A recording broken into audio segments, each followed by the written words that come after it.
Kini ang mga dagkong balita sa Balitang Bisdak karong Lunes. Mga sapa sa Barangay Bunbon, Cebu City hapit na mahubsan.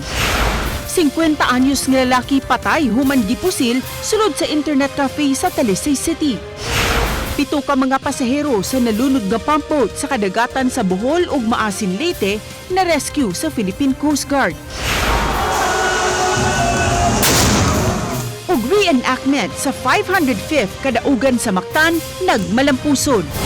Kini ang GMA Regional TV, Balitang Bisdak. Mayong hapon, ako si Cecil Kibod Castro. Hapit na maughan ang mga sapa sa bukid sa Dakbayan sa Sugbo tungod sa nasinati nga kainit sa panahon. Sayranta ang detalye sa report ni Alan Domingo. Inanay nang nahubas ang mga sapa sa bukid sama na lang sa naitabo sa Barangay Bunbon. Kining sapa sa managuksok nga hinay o gamay na lang kaayo ang midagayday nga tubig.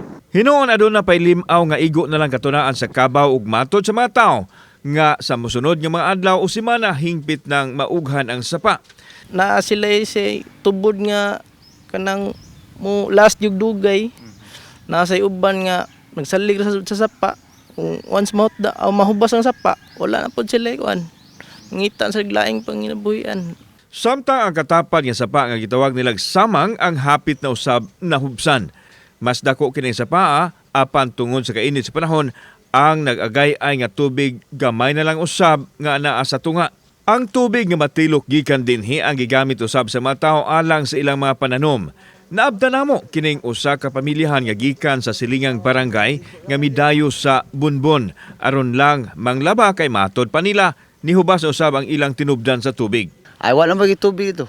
Wala tubig? Nahubsan para dito? Para laba. Wala. Ang maigo na dito, ang para lang lungag, karang ginagmay lang kwan na ba? Pero kung sa laba o karang kwan, lisod na. Kini ang sitwasyon sa sapa diri sa may Bukirang barangay sa Bunbon sa Dakbayan sa Subo. Kung ato makita inani kadako unta ang sapa, gani diri ko naglakaw karon sa tunga nga bahin sa sapa. Apan inanay kining nahubsan mo ni nga gamay na lang ang nag-agas nga tubig sa naasoy sapa. Mula na't nangadto sa tulo ka buwan, wa muulan sa Bukirang barangay. Hinungdan nga inanay nahubsan ang mga tinubdan sa tubig. Nabalaka ang mga mulupyo nga mas mo grabe pa ang epekto nini sa ilang panginabuhian ilabi na nga dunay nagsingabot nga El Nino. Subay nini, gipatutukan ni Mayor Nestor Arjeval ang kahimtang sa kabukiran sa paggrabe pas epekto sa maabot nga El Nino. Gipaubos na ang Dakbayan sa Sugbo sa state of preparedness. MCWD, atong tingnan na ready na sa atong filter pumps na makabuo. Namunta sa North District, namunta South District. Kauban si Gad Frerelian o Rod Prado. Ako si Alan Domingo. Balitang Bisdak. Gipusil patay ang 50 anyos nga lalaki sulod sa internet cafe sa Sitio Tabok Sapa, Barangay Haklupan, Talisay City.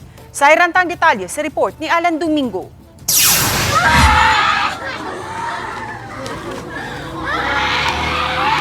Nagminatay sa paghilak ang asawa sa biktimang 50 anyos nga si Richard Silva de Lima diha nasayran ang netabo sa Empana. Nasayran nga nagduwa sa internet ang biktima dihang misulod ang naginusarang lalaki o gipusil sa tampihak sa ulo ang biktima. Milapos ang bala og mitugpa sa paa sa 14 anyos nga anak nga babae sa biktima nga niadtong tungura anaa sa kilid sa amahan. Giswayan pa og dala ang amahan sa tambalanan apan dead on arrival samtang ang anak nga babae ang nakalingkawas sa kamatayon o gikatakdang operahan sa iyang tail aron makuha ang bala. Pag ngarin ako, nagharos ko kamunggay, kuan kanang nakita to na ko ang tao gahilmet pero wala rasag ko kay internetan man basig na siya are onder mao naman to akong nakuanan nga buto. Kaya diri lang dapita wa man ko kadungog na isay kontra.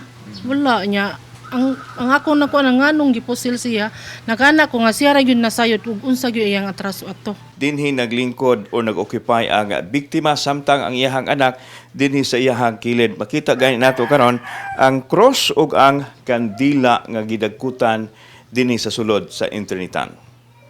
Adunay CCTV sa sulod sa internetan apan full storage ug wala ma-record ang nahitabo. Apan sa laing CCTV nga kuha sa silingan, makita ang usa ka lalaki nga gitumbok nilang suspect kinsa nagsulob og helmet ug anaa pagypunit ang dagway kinsa naglakaw lang human sa krimen. Matod sa pamilya sa biktima nga walay kaaway sa ilang dapit ang biktima maong misteryo alang kanila ang nahitabo. Nagpadayon pa ang investigasyon sa kaso sa kapulisan kung unsa ang motibo sa krimen. Kauban si God Frerelian o si Rod Prado, ako si Alan Domingo. Balitag Bisdak. Naluwas sa mga sakop sa Philippine Coast Guard ang 7 ka mga tao, apil na ang 4 ka mga senior citizen human malunod ang pump boat nga ilang gisakyan. Nahitabo kini ni atong miaging Abril 24 sa tunga-tungang bahin sa kadagatan sa Barangay Tilmobo sa President Carlos P. Garcia sa Bohol ug Barangay Guadalupe sa Maasin. Suma sa Philippine Coast Guard, lakip sa mga nasalbar mao ang 4 ka mga senior citizen nang ipasakay dayon sa rescue boat sa LGU o gidala sa Pitogo Port. Ang laing tulo nila ka mga kauban, luwas usab nga nadala sa baybayon sa Tilmobo. Wala pa'y gipagawas nga detalye sa hinungdan sa pagkalunod sa maong pump boat. Nagkaguliyang ang White House Correspondents' Dinner sa Washington, D.C. tungod sa nahitabong pagpamusil. Milanog ang sunod-sunod nga buto-buto sa armas. Diha-diha, gisiguro dayon sa mga Secret Service agent si US President Donald Trump. Gibalhin siya og si First Lady Melania Trump, Vice President J.D. Vance ug ubang mga sakop sa kabinete nga mitambong sa maong kalihukan. Sa CCTV, makita ang usa ka armadong lalaki nga gigukod sa mga security officer. Usa ka agent giduol sa suspect ug gipusil. Matod ni Trump, luwas ra ang agent tungod kay gasuluban siya og bulletproof vest. Nasikop na ang shooter nga usa ka magtutudlo sa California. Gisusi pa ang motibo sa pagpamusil. Kinumduman nga niadtong Hulyo tuig 2024 na biktima na si Trump sa assassination attempt samtang nangampanya sa Pennsylvania. Miulbo ang sunog kagiriang buntag sa Sitio Baca, Barangay Apas ning Dakbayan sa Subo. Nadawat sa Cebu City Fire Station ang alarma alas 9:58 sa buntag ug daling miresponde ang kabombiruhan. Base sa record sa BFP Cebu City, 3 ka mga panimay ang naugdaw sa sunog nga nakaapekto usab sa 8 ka mga pamilya. Wala hinuoy na angol o namatay sa maong insidente. Gisusi pa sa kabombiruhan ang hinungdan sa sunog ug ang kantidad sa danyos nga gibili niini. Nabatyagan na karon sa Philippine Travel Agencies Association ang paghinay karon sa turismo sa nasud tungod sa epekto sa gubat sa Middle East. Tungod sa nagpadayong gubat, wala na sila makadawat og mga booking inquiry tungod sa pagsaka sa plitihan, subay usab sa krisis sa petrolyo.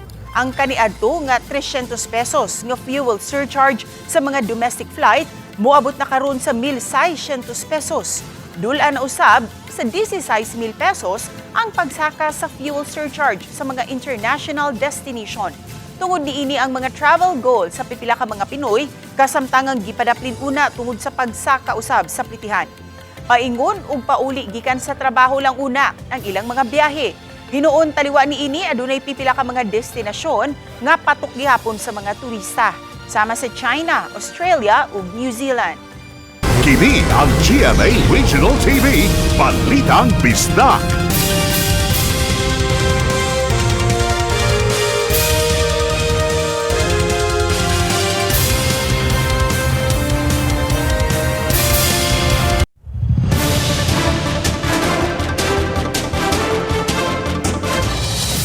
Ayan, ipatuman na ang trimester o ang 3-term calendar sa pagbukas sa klase sa mga pampublikong tunghaan karong Hunyo 8. Ang dugang detalye sa live report ni Luan Merundina. May? Ses gitataw sa Regional Director sa DepEd 7 nga gihatagan pa og liway sa Department of Education ang mga private schools sa pagpatuman sa trimester karon nga school year. Ug matod sa DepEd 7 Regional Director, ubay-ubay sa mga private schools ang nipadayag og kaandam sa pagpatuman niini. Itong advocacy Gipahibaw ni DepEd 7 Regional Director Arturo Bayuga nga nagpadayon karon ang orientation sa mga school heads ug sa May 7 ang tanang mga teachers na sa Region 7 ang ipaubos sa orientation sa policy reforms sa Department of Education. Hayandi na unya mabalda ang pagtuon sulod sa classroom kay mataghuman sa usa ka term. Adunay na po kaadlaw nga itagana alang sa mga extracurricular activities sa mga estudyante. Sa maong mga adlaw usab, mahimo sa mga teachers ang uban nila mga buluhaton sama sa computation of grades. very reason for the policy reform para dili kayo mabugatan ang atong mga magtutudlo for doing the regular routines into 4 times in a school year, and instead focus sila sa teaching because there are about 60 to 62 days in every term before the assessment is given. Lakip sa magpatuman sa trimester o sa 3-term calendar sa pagbukas sa klase karong Hunyo 8 ang mga eskwelahan sa Northern Cebu nga apektado sa 6.9 magnitude nga linog niadtong September 30. There's a budget given by DepEd to more than 2 million each LCS nga i-construct sa Department of Education, especially to the areas nga dili pa gayud mapondohan sa regular school building program. Sa Pigasbahin, gipahibaw usab ni Direktor Bayuga nga dakong pondo ang gigahin sa Department of Education sa Region 7 alang sa pagpabarug og mga school buildings. Kini ilabi na kay ubay-ubay sa mga tunghaan dinhi sa Subo ang apektado sa kusog nga pagtayog sa Bugos City ug mga pagbaha mugna sa bagyong Tino. Matod ni RD Bayuga, daghang mga schemes o paagi nga himuon ang gobyerno sa pagpabarog sa mga school buildings. Diin dakong bahin niini ipatuman gihapon sa Department of Public Works and Highways. May pondo usab nga ihatag ngadto sa city government o provincial government ug sa DepEd. Ug may gilihok usab sila nga mga public-private partnerships. I cannot give you the categorical amount. I'll get back into my notes because currently it is still being studied, and eventually baka end of this month mag-release na og listahan and the corresponding allocations ang Department of Education. Ses sa mga ginikanan sa mga estudyante sa mga private schools nga nabalaka sa paagi unya sa pagbayad sa tuition fee karon nga trimester na ang ipatuman ug dili na kutob sa 4th quarter. Matod sa DepEd 7 Regional Director nga makig-alayon sila sa mga ginikanan samtang magpadayon usab ang pagpatuman sa naasoing reforms. Ses? Daghang salamat, Luan May Rondina. Kanselado ang rehistrasyon sa duha ka mga e-bike drivers sa Talisay City human masikop kay nasakmitan og gidudahang illegal nga drogas. Niyang report ni Fem Ridumabo. Unang nasikop sa miagi si Mana kining 35 anyos nga si alias Randy nga taga Barangay Lawaan Dos. Kisa nailhan nga usa ka e-bike driver. Nasakmitan siya og 3,000 pesos nga balor sa ginadili nga drogas. Nasikop usab sa Barangay San Roque sa Dakbayan sa Talisay sa miaging Biyernes ang 22 anyos nga e-bike driver nga si alias John. Nasakmitan siya og kapin sa 3,000 pesos nga balor sa gidudahang shabu. Gingong naaktuhan siya sa mga sakop sa Drugs Enforcement Unit sa Talisay City nga adunay gika-transaksyon sa illegal drugs nga daling nakasibat. Mga tukmang kaso ang gipasaka na sa Talisay City Police batok kanila. Gipahibaw ni Joy Tumulak, hepe sa City Toda, nga kanselado na ang registration sa duha ka e-bike driver. Samtang gi-revoke usab ang rehistro sa e-bike. Ang talis Tagalawaan Dos, magdaga ni iyahang e-bike, mahalag dili na siya maoy driver, pwede ninyo link impound. Yes, pwede na mong impound ug once nga magdagan siya kay gi-cancel naman na mo ang registration. Naa sa ordinansa no sa e-bike nga once gani ang usa ka driver or ang usa ka operator madakpan sa atong kapulisan tungod sa mga illegal nga mga binuhatan, ang City Toda dunay katungod nga i-cancelar ang iyang registration. Nakiglambigit na si Tumulak sa Talisay City Police kalabot sa mga e-bike driver nga nalambigit sa ginadili nga drogas ug uban pang krimen. Og nang hinaot siya nga magsilbi kining warning sa mga e-bike driver ug operator nga di gid malambigit sa bisan unsa nga krimen.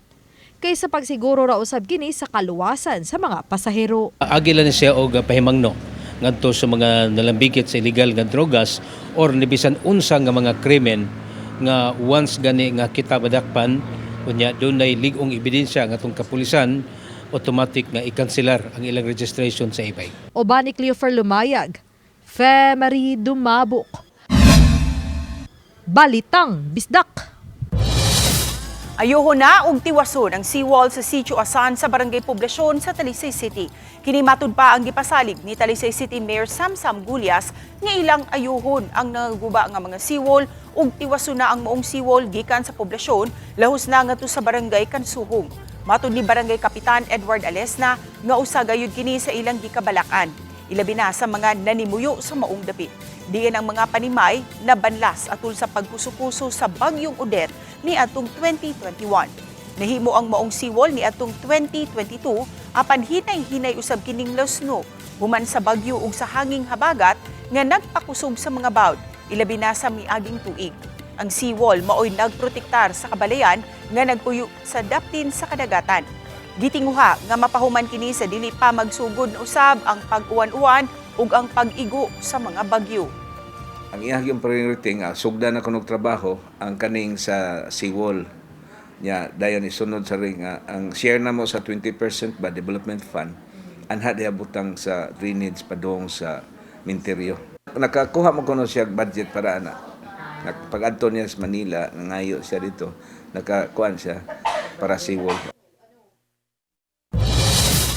Tunaan pa sa Mandawi City LGU, ilabi na sa Traffic Board ang sugyot nga magpatuman og 60-day moratorium sa truck ban o dili una pag-implementar ni ini. Ano ang report ni Nico Sereno?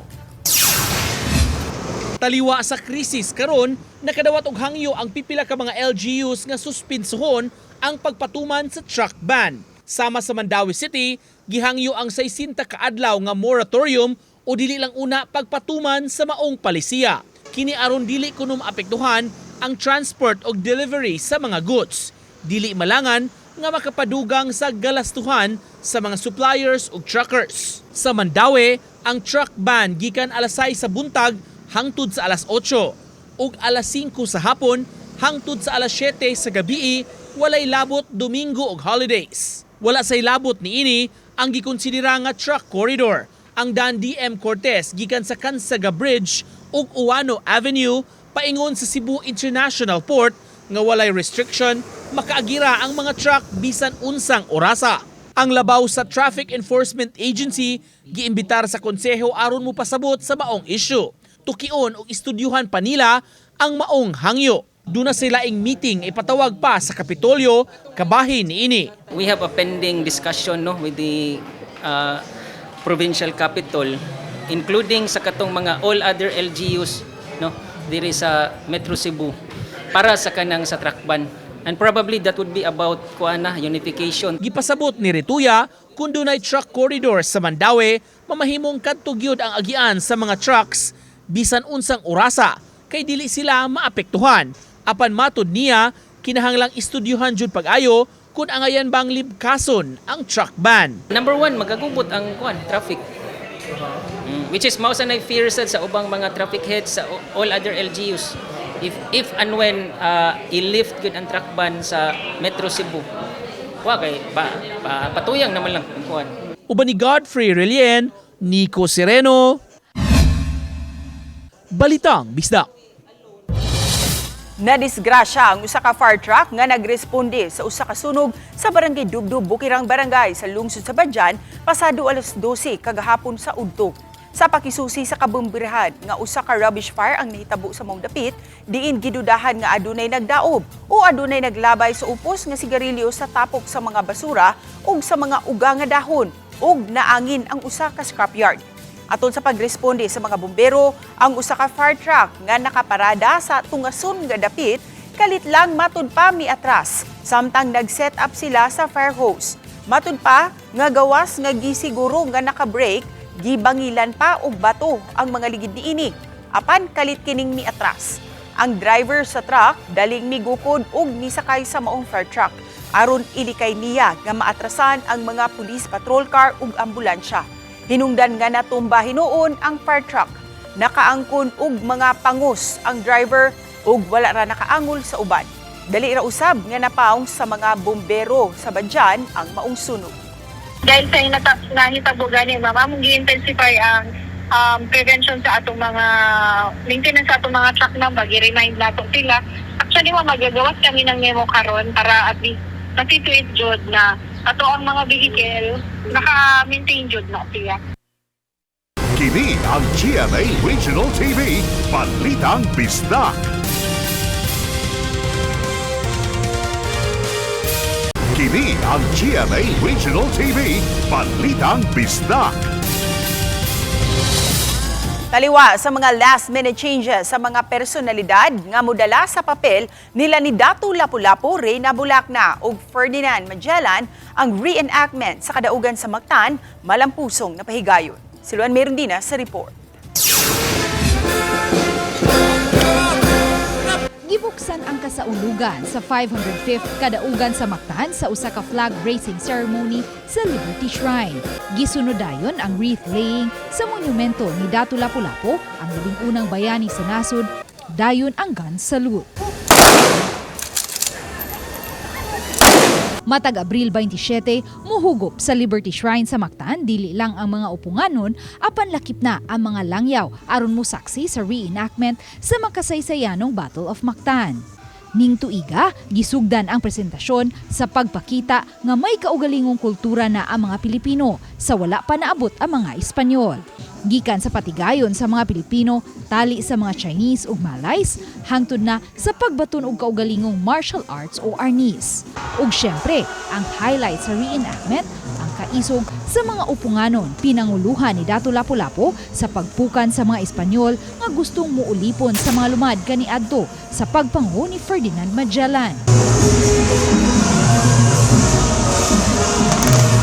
Gitapos ang presentasyon, pinaagi sa pagpalanog sa pagpakailap sa kalinaw sa tibuok kalibutan. So far, for me, pinaka-best pod, no? Ang atong production, something lahi na pod, natuhog ang mga storya, gi-appeal ang mga arnisadors na training. Matod ni Lapu-Lapu City Tourism Officer Gary Lau nga nihimo gayud sila last-minute changes sa tanang mga nagda sa mga main characters. Humani pahibaw ang mga content creators nga sila si Sean Pilayo o Krisa Habibi Liaging nga dili sila muhinayon sa pagda sa papel nila ni Datu Lapu-Lapu o Reyna Bulacna. Gihulipan sila sa content creator o performer nga sila si Elcid Camacho o Akiko Sulon. Samtang ang mudaunta sa papel ni Ferdinand Magellan nga si Kevin Lahus, gihulipan usab ni Viens Matutinaw nunot sa nasinati niining suliran sa panglawas.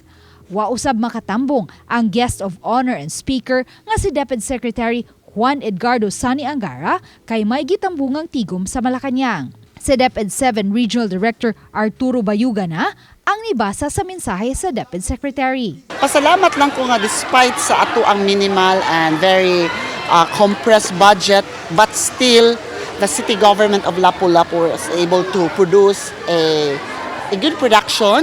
1.8 million pesos ang gigahin sa dakbayan.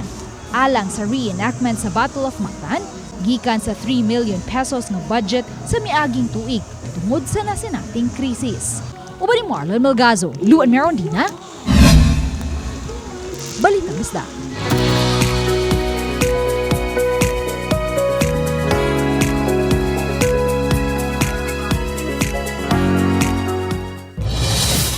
Gasugwa karon ang supply sa mga itlog matod sa Philippine Egg Board Association. Tungod niini, mius-us ang presyo sa large size ng mga itlog sa 6 pesos ug 50 sentimos na lang. Subay sa price monitoring sa Department of Agriculture, kapin sa 7 pesos hangtod sa kapin 9 pesos ang large size sa itlog sa National Capital Region. Sa pakiginabi sa Super Radyo DZBB, gipahibaw sa Philippine Egg Board Association nga nahulga karong maalkansi ang pipila ka mga egg producer tungod sa kadaghang supply. Hangyo nila sa kagamhanan, mupasiugda og mga lakang aron masiguro nga dili dako ang ipato nga presyo sa mga middleman ug mga retailers sa itlog. Mas higpitan sa Mandawi City Police ang seguridad alang sa umaabot nga ASEAN Summit meetings. Bisan kun walay official activity diha sa Mandawi, mangandam ang kapulisan ug road security. Kini alang sa kaluwasan sa mga delegado kung muagi diha sa dakbayan. Samtang ang MCPO mo-augment usab sa ilang mga sakop ngadto na sa Lapu-Lapu City nga maudyoy sentro sa mga aktibidad sa ASEAN Summit sa Subo. Tingon ang atong mga patrollers no o patrolling diri sa mga alleyways. In fact ang atong mobile patrols and as well atong pulis sa barangay. Gipaniguro ni Governor Pamela Baricuatro nga walay mga sugbuanon nga magutman ug galing mo grabe ang epekto sa El Nino. Kini tungod kay gipangandaman na sa provincial government ang pag-abot sa panahon. Diin na matyagan na gani kini karon tungod sa tukmang kainit nga nasinati. Matod sa gobernadora nga adunay igong pondo nga magamit ang lalawigan sa paghatag og ayuda sa mga maapektuhan. Kasamtangan gani nga nanghatag ang Kapitolyo ug tabang sa mga naapektuhan sukad na sinati ang krisis sa lana. Giawag sa gobernadora ang katawhan nga mangandam usab ilabi na sa pagpondo og tubig. We are prepared for that, no? As you've known, we have been given LGSF by Malacanang. We've been given for the rice, we have subsidy. We have 360 million for the rice and another 360 million for the infrastructure. That could change if the going gets tough. You know, they could order us to give it as subsidies, but we're just awaiting instructions from Malacanang. Magpadayon ng libreng sakay nga gitanyag sa Talisay City LGU alang sa ilang mga residente nga mopaingon sa Cebu City hangtod sa katapusan ning Abril. Gisugdan ang free ride nga programa niadtong March 23. Diin dili lang alang sa mga trabahante ug estudyante, aban bisan na katong mga talisaynon nga adunay tuyo sa Cebu City. Gihimo ang libreng sakay sa mga talisaynon ilabi na sa mga trabahante atol sa sunod-sunod nga pagsaka sa presyo sa mga palitunon ug sa kamahal sa presyo sa petrolyo. Tungod kini sa Middle East crisis. Lunes hangtod Biyernes adunay rota ang libreng sakay nga manukad sa Talisay City Hall paingon sa Plaza Independencia ug diha sa may N Bacalso haduol sa South Bus Terminal. Matod ni Talisay City Mayor Samsam Gulyas, nabantayan nga ni menos na ang ni-avail sa libreng sakay. Apan i-assess ug sabutan pa sa Talisay City LGU kung ipadayon pa ba kini hangtod sa Mayo. Nagpadayon ang schedule ug ang amount of cars na mo libre sakay. Nakita lang nato na ni minimize na gamay ang nisakay. Maybe because the situation with gas. I don't say it's improving. It's still bad kay pero ni gamay ang presyo. But it's something that at the end of the month we will assess kung padayunon ba nato or dili. Kandi sa nakalabayng semana, mas madabatyaga na ang grabing kainit sa panahon ug easterlies ang padayong nakaapekto sa hapit tibuok nasod ug mao kini ang hinungdan sa kainit sa panahon. Ug adlaw subay sa latest forecast sa Pag-asa, siyam na ka mga lugar ang posibleng anaa sa danger level sa heat index. Kadaghanan sa mga lugar nahimutang sa Southern Luzon ug sa Kabisayan. Apan bisan sa kainit sa panahon, nagpabilin gihapon ang kahigayunan nga masinati ang uwanon nga panahon o kaha ang pagpanugdug og kilat. Subay sa rainfall forecast sa Metro Weather, anaa gihapon ang kahigayunan nga uwanon ang ubang lugar sa Central ug Eastern Visayas. Posible gihapon uwanon ang ubang lugar sa nasud. Hayan, sa April 28 na ang tentative schedule sa payout sa 480 ka mga mananagat sa Lapu-Lapu City nga adunay rehistradong mga motorbangka. Matago sa kanila, makadawat og tag 3,000 pesos nga financial relief assistance gikan sa lokal nga kagamhanan sa Lapu-Lapu. Hinuon, gitan-aw pa sa CSWD ang tukmang venue nga haom alang sa maong payout. Samtang gihan ay nausab ang listahan sa ubang mga mananagat nga paddle-operated ang mga bangka ug kadtong nanghuwam o nag-abang lang og motorbangka. Sa labing uwahing ihap sa City Agriculture and Fisheries Office, adunay 5,752 ka mga mananagat sa Lapu-Lapu City nga walay kaugalingong rehistradong motorbangka. Apan lakip sila sa gipalista sa mayor aron mahatagan usab og ayuda.